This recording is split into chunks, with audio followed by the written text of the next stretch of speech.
ला इलाहा इल्लल्लाह पढ़ ला इलाहा इल्लल्लाह।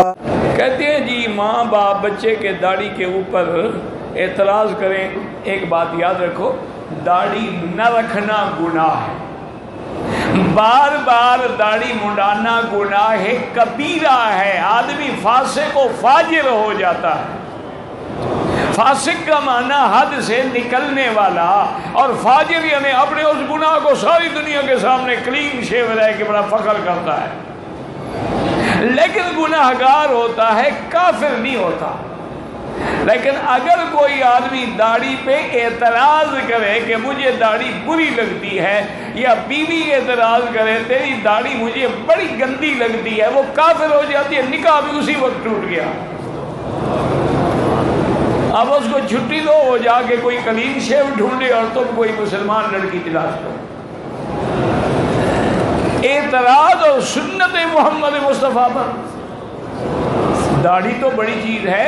उलमाए देवबंद ने लिखा है, मदीने की खज्जी को कोई खजड़ी कह दे तब भी काफिर हो जाता है कि उसने तौहीन की है मोहम्मद मुस्तफ़ा के शहर।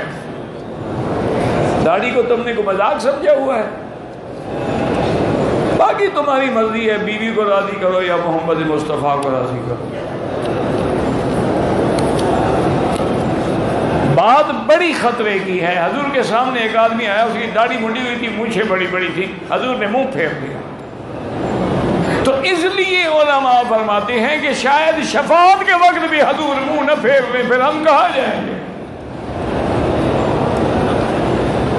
मेरा भाई, दाढ़ी छोटी करो की बात नहीं है, बात समझा करें। हजूर पाक के फरमान में हिक्म, हजूर ने बोला दाढ़ी बढ़ाओ, कुस्सुशवारिबा, मूंछें कटाओ, बस। अब देखना पड़ेगा हुजूर का अपना अमल मुबारक। तो हजूर की दाढ़ी मुबारक यहाँ सीने तक थी, तो अगर कभी उसकी इस्लाह ना होती तो फिर तो और लंबी होती ना। 63 साल में दाढ़ी कहाँ पहुँचती।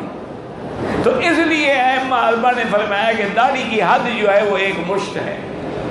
मूंछें कटाने का माना उस तरह फिरवाना नहीं है, बल्कि यूँ समझें कि वो मशीन एक नंबर की फिरवा लें, ताकि मूंछें कटाने का हुक्म है, मिटाने का हुक्म नहीं है।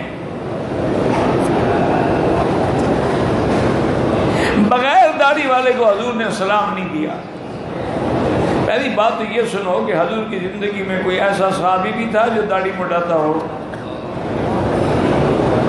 नहीं। आपने सारी ज़िंदगी में जितने उलमा औलिया देखे हैं, सब दाढ़ी वाले हैं या उस तरह फिरवाते हैं?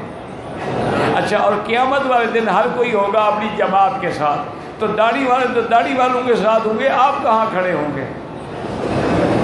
सोच लें, बाकी आपकी मर्जी।